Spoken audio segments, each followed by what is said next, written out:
I'm here to talk about success.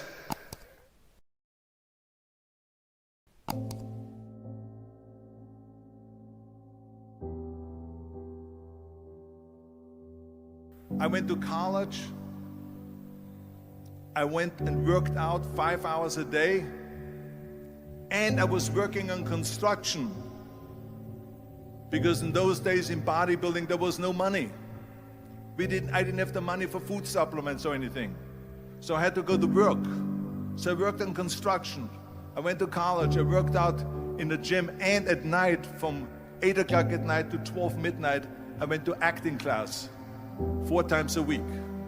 So I did all of that. There was not one single minute that I wasted.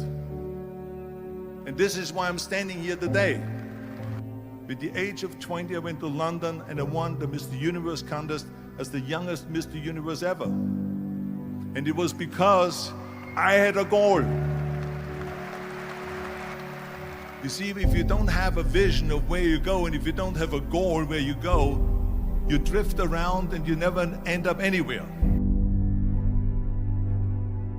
74% hate their job in America.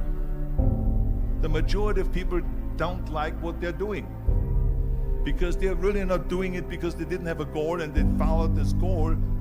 They just aimlessly drift around, and then all of a sudden there's a job opening, so they get that job because you have to work. But then when you work, it's a chore. It's work. It's not fun. So if you think about, only a quarter of the people really enjoy what they're doing in life. So people always ask me, when they saw me in the gym in the pumping iron days, they say, why is it that you're working out so hard? 5 hours a day, 6 hours a day, and you have always a smile on your face. The others are working out just as hard as you do, and they look sour in the face. Why is that? And I told people all the time, I said, because to me, I'm shooting for a goal. In front of me is the Mr. Universe title. So every rep that I do gets me closer to accomplishing that goal, to make this goal, this vision, turn into reality. Every single set that I do, every repetition, every weight that I lift will get me a step closer to turn this goal into reality. So I couldn't wait to do another 500-pound squat. I couldn't wait to do another 500-pound bench press. I couldn't wait to do another 2,000 reps of sit-ups. I couldn't wait for the next exercise. So let me tell you something, visualizing your goal and going after it makes it fun. You got to have a purpose no matter what you do in life. You got to have a purpose. And Muhammad Ali worked his butt off, and I saw it firsthand. And I remember that there was a sports writer that was there in the gym when he was working out and he was doing sit-ups. And they asked him, how many sit-ups do you do? And he said, I don't start counting until it hurts. Now think about that. He doesn't start counting his sit-ups until he feels pain. That's when he starts counting. That is working hard. And so you can't get around the hard work. It doesn't matter who it is. Work your ass off.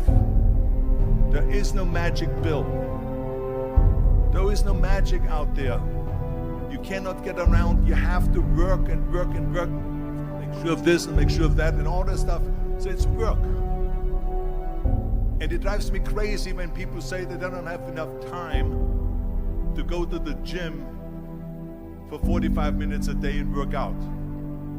Or to do something for 45 minutes to an hour a day to improve. If it is physically improve or if it is mentally to improve. Imagine you read 1 hour a day about history. How much you will learn after 365 hours in 1 year. Think about if you study about the history of musicians, of composers, how much you would know. Imagine if you would work on a business, on some business that you want to develop every day for an hour. Imagine how further along you will go and get. So it drives me nuts because we have When people say we don't have the time, we have 24 hours a day. We sleep 6 hours a day, so that gives you still 18 hours. So there's someone shaking their head out here in front. They say probably, I don't sleep 6 hours, I sleep 8 hours, right? Or just sleep faster. So we have 18 hours a day. The average person works around 8 to 10 hours. So let's assume it's 10 hours, so we have 8 hours left. Then you travel around an hour a day, maybe 2 hours a day. So now you have still 6 hours left. So what do you do with these 6 hours? What do you do with these 6 hours? Then we eat a little bit, then we schmooze a little bit, talk a little bit to people and all that stuff. But you can see how much time there is available if you organize your day.